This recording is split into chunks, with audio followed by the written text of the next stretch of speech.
it online for all Americans to see. Hi, my name is Ramona, and I'm a student at Columbia College, located in Columbia, South Carolina.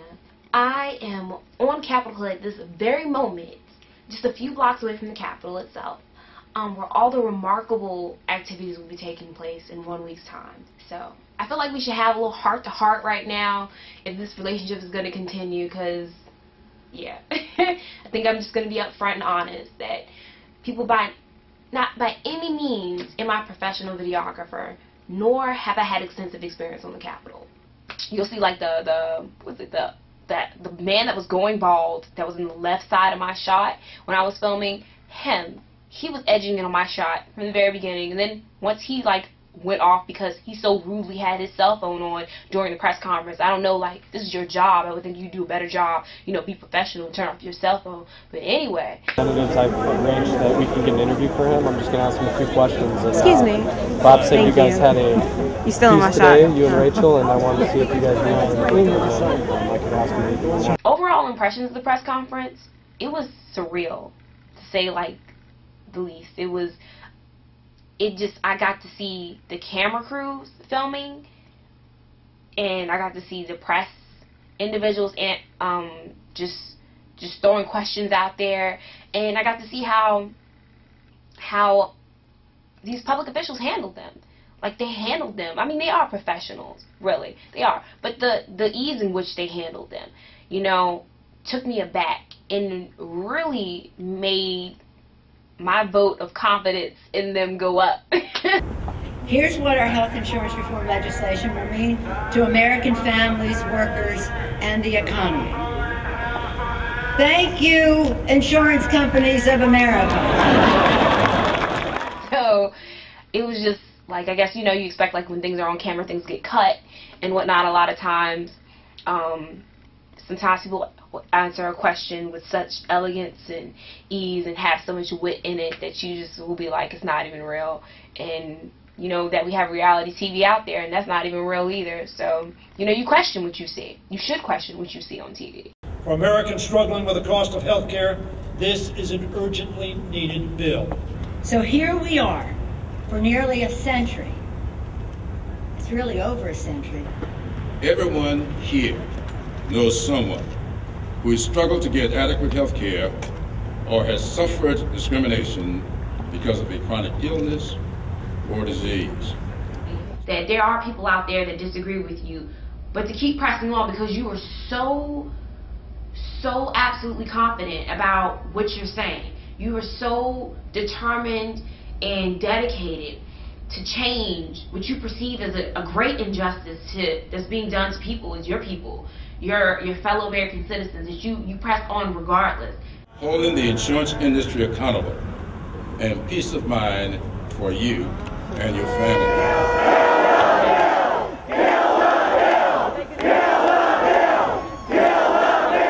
And like, I can feel how the passion behind it, and it sent a message to me that they were serious.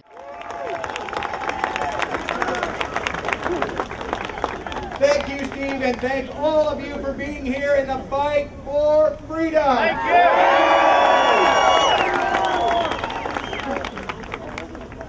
You know, some people have made fun of the fact that I and a few others have said that this bill is the greatest threat to freedom in our lifetimes. But this bill is here to help you. You're outstanding. They're not here to help us. Don't you dare tell me they're here to help us. Do you go to school? Just don't say, please don't say things like "don't dare," because don't tell me they're here to help us. Do you really? I am telling you that. What's your name? They're not, honey. I'm sorry. What's your name? My name's Daniel. My name's Christopher. Christopher, nice to meet you. Now, I have never been to the doctor in my life. Okay? I have never been for an appendicitis. I still have my tonsils. I've never broken a bone. Okay, I've gone to a couple dentists, but I paid that out of my own pocket. From the date of enactment, insurers will be prohibited from dropping your coverage if you get sick. We were given a gift by God to be born or to be able to move to and become a citizen of the greatest nation on earth. But I mean, I'm for healthcare reform. Yeah. So I mean, I'm definitely for it. I just I can't necessarily say because I want to be a law student. I haven't read the bill, and I know the bill is huge. What makes our nation great is that we understand and we believe in and we will fight and we will die for freedom. It bothered me to see like 5-year-olds with signs saying we're not for healthcare reform, and they don't have an understanding of what that reform would mean, what it could mean. You know, I mean, I understand that everybody has free speech and so do little kids too, but at that age, do they even know what they're saying? I mean, suppose you're, I don't know how old you are, but suppose, you know, when you're 60 years old, too young for Medicare, you have a heart attack. Yeah. Do you know what the bill is for a heart attack, assuming you survive? I don't know, probably $75,000 depending on the procedure. Probably around there. Yeah. You have the money to pay for that? Nope. I'm just going to suck off the government everybody else. No. So you don't have health insurance? No. Okay, I can't afford it. I'm a homeless veteran. You're a homeless veteran? Yes. Are you homeless? Yeah. You're not just for the sake of argument. No, I'm a homeless veteran. The United States of America, you're free to be a bum or you're free to be a success. And if you take that freedom to be a bum away, then you're going to live in a socialist society because they're going to dictate what you do from morning to night, and you want a government to take care of you from cradle to grave.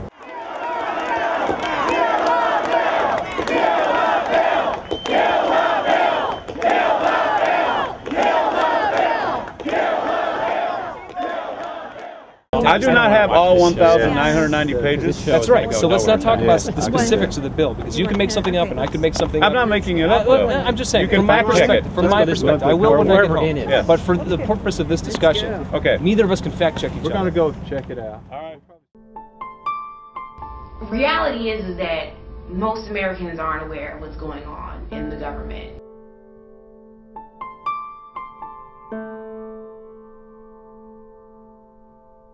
Ultimately, I had to have what's called a hemipelvectomy, which is the amputation of my right leg, pelvis, and hip. I was diagnosed about 10 years ago with chondrosarcoma, which is a very rare form of bone cancer. Many of them treat prosthetics as though they are not medically necessary, and they will not cover them, or they cap them off at a ridiculous amount, like $500 or $2,000, and they cost minimum $16,000 if you're what they call a below-the-knee amputee, to upwards of $50,000 for people like me who are missing all the way up. Healthcare is uniquely impacts women. We make 80% of the healthcare decisions of our families, be it for our elderly parents or our small children. And too often, the decisions that we have to make are just halcyon choices because we can't afford the best care. It just seems that it's too much, too quickly. We'd like to see it go a little bit slower, Ramona. So basically, I paid in my insurance, my private insurance, faithfully as an employee for 18 and a half years, and now it was their time to take care of me, and they were saying, we're sorry, we don't cover that. Have more money to assist them if we didn't spend the money on illegal people in the country that don't pay taxes. I have a good answer. We need to treat them and then ship them back to their country. Our health care system is just out of whack. It's way too expensive, even back to the subject of prosthetics. You could go to England and it's half the price to get a prosthesis there for an amputee than it is here in America. If you speak out, you'll be able to also encourage others that are just like you, that feel the same way. And I think there's a very powerful myth out there that young people do not care about health care, that we believe we're invincible. And it's wrong. It's completely wrong. Too many young Americans are choosing or being forced not to have health care simply because they can't afford it. That's wrong. Too many young people have been kicked off insurance, don't have health insurance, and need it, but because of pre-existing conditions can't get it. That's wrong. I think the protesters in Washington have made it so that I guess they've impressed upon me the importance of being involved, and not just being involved for a second or semester or a couple of months, but being involved, being actively involved for a long time. They need to see more than just words on a paper. They need to see our faces. Okay. It's just the energy of the crowd makes you energetic. It makes you want to be passionate too. Not necessarily about what they're saying, but just about the political process, I think. Just having to say something, just having an opinion. It makes you want to be passionate too.